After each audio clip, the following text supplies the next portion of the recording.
This video is all about the DJI Osmo 360 and what makes this camera so unique. Right now, I'm filming on the camera.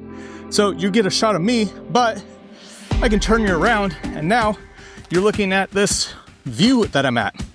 Turn the camera back around, now you're looking at me. And that's because you're filming in a complete 360 degree sphere and you're filming every angle.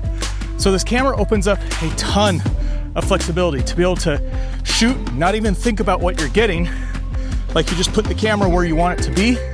Then later, when you get into the editing software, you can go through, tweak everything, move the camera around, and create some really unique footage. So if you're ready, let's get into it.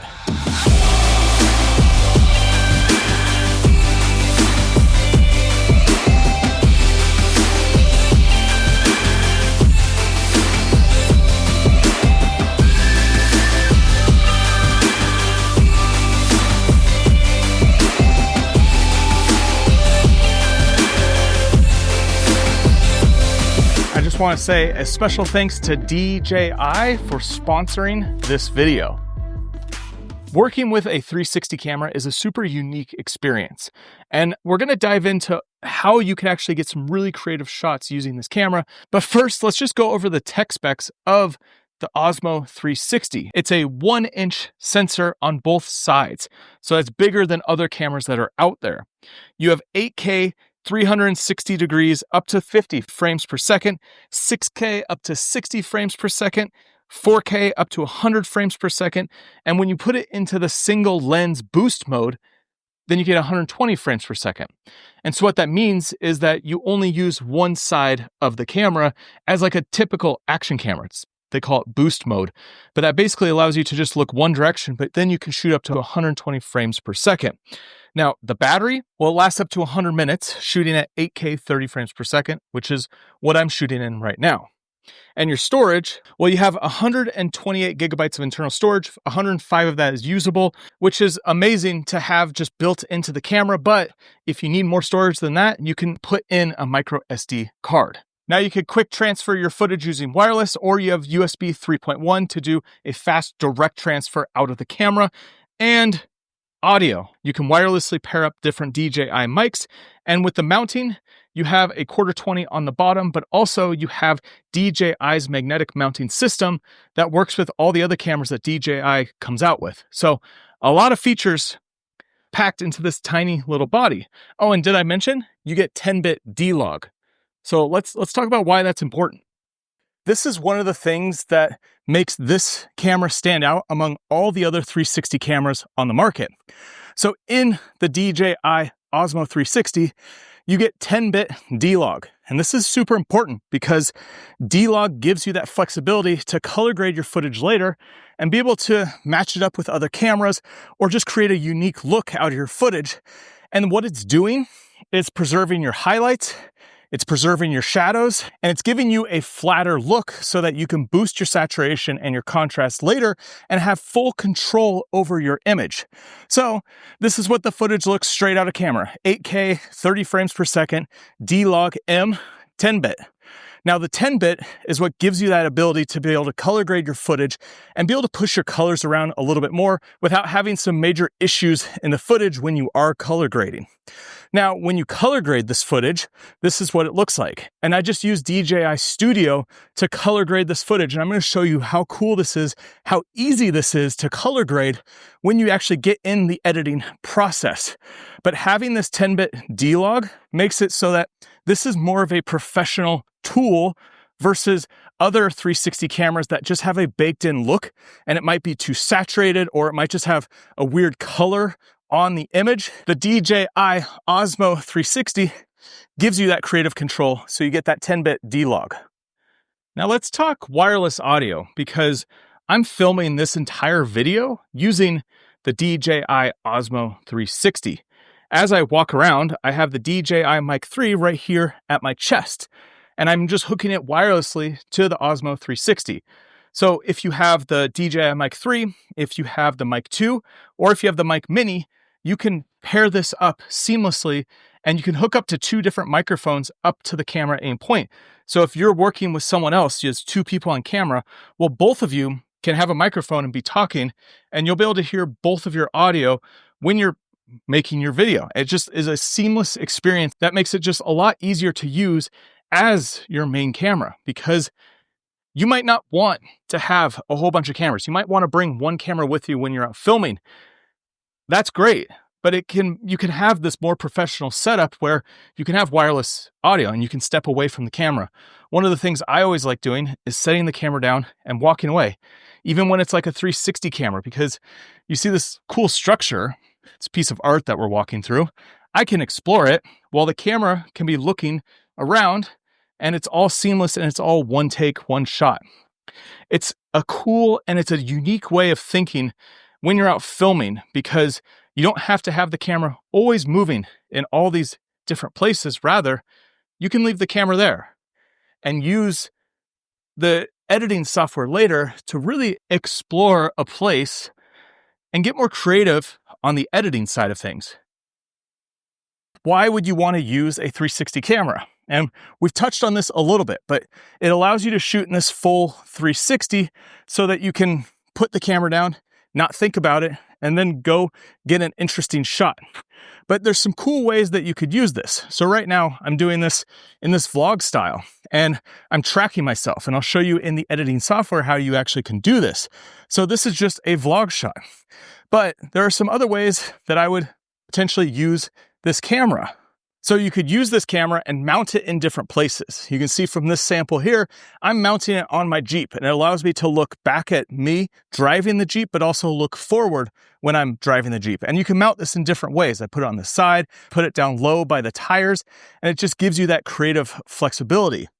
Now, when you're doing something like hiking, I have an invisible pole, and that's because when I have this camera on a pole, where the stitch line is, it makes it seamless and it makes it invisible. So you can see my hand down here. It looks like I'm just holding something, but you can't actually see the pole. So this gives you that ability to have a floating camera wherever you go. So if you wanted to get some shots of yourself, hiking or doing whatever you're doing, you could put the camera out in front of you, or you could put it out to the side.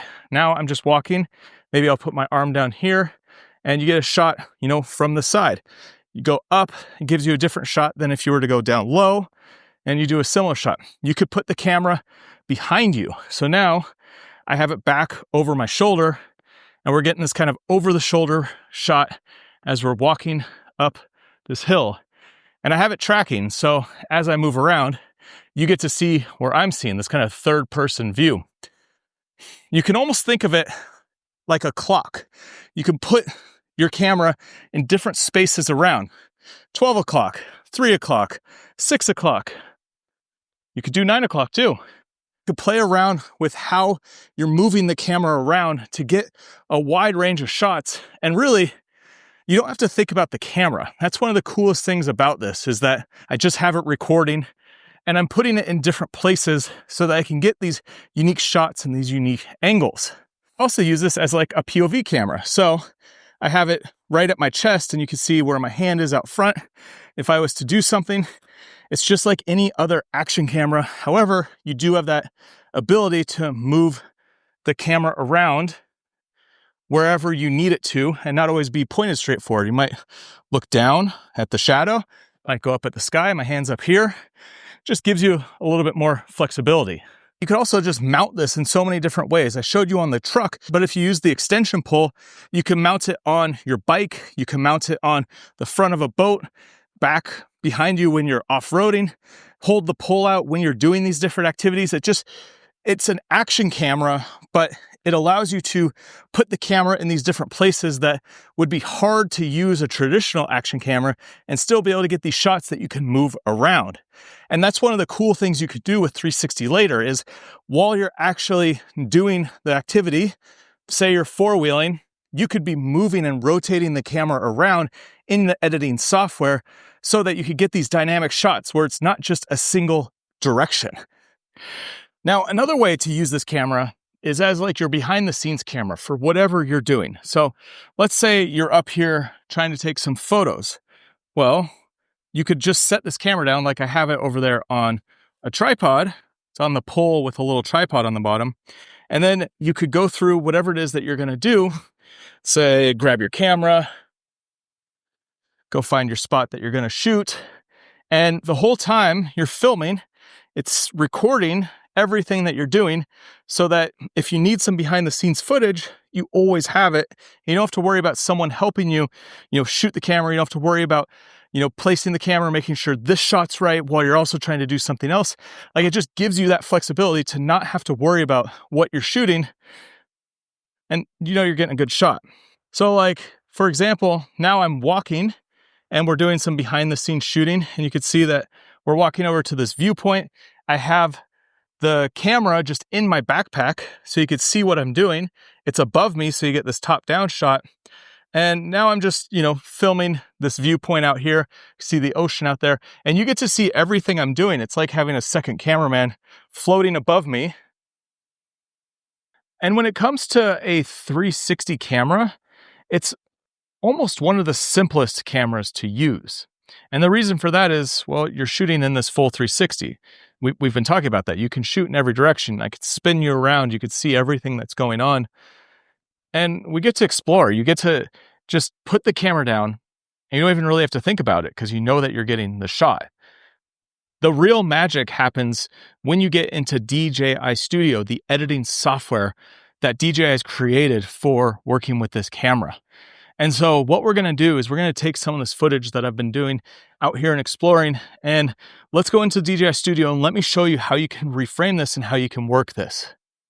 All right, welcome to my studio. I'm just going to spin you around. I'm still shooting this on the 360, but now you get a whole view of my studio from a 360 perspective. And this is the light that I use to film me sitting here. So let's look at this software. So I have it pulled up here full screen, and let me show you some of the things that you can do. So what we'll do is just pull one of these clips to the timeline down below. And basically, this is a full editing software for 360.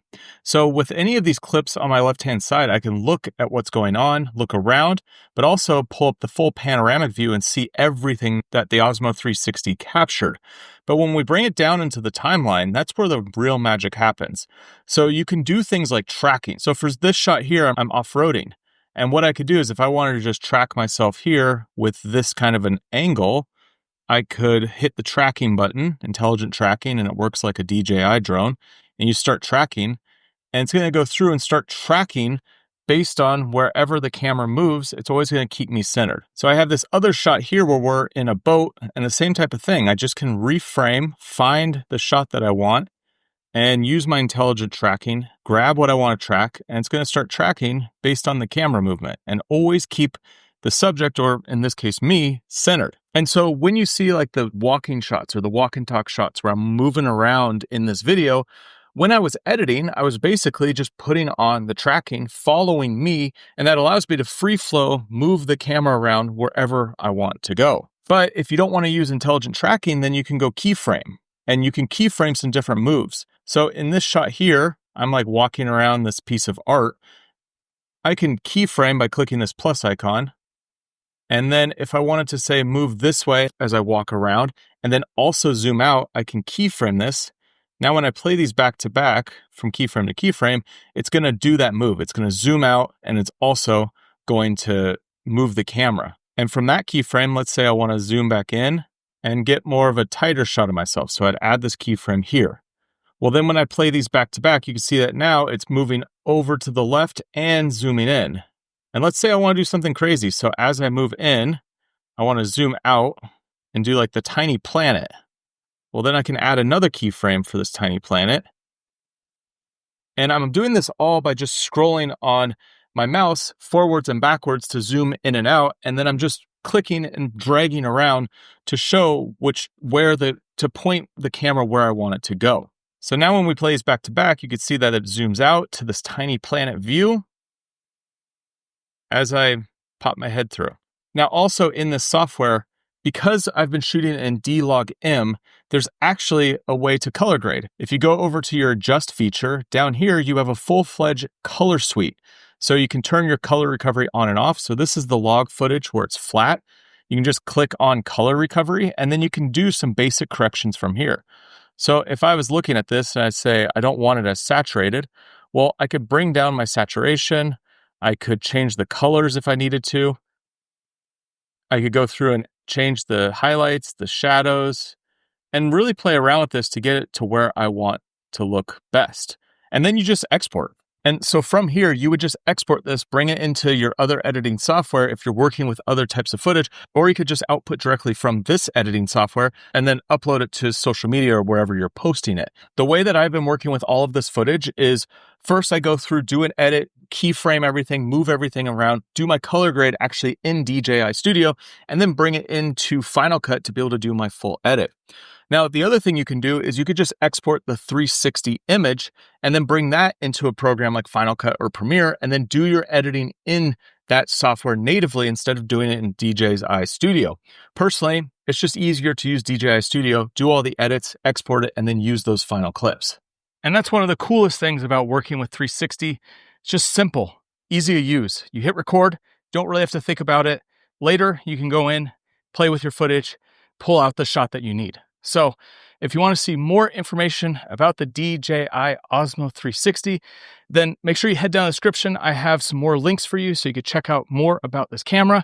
And also make sure you check out this video right here, which is the DJI Nano, the smallest camera that DJI makes, and a very different style of camera if you don't want to edit the 360 footage. So I'll see you over there.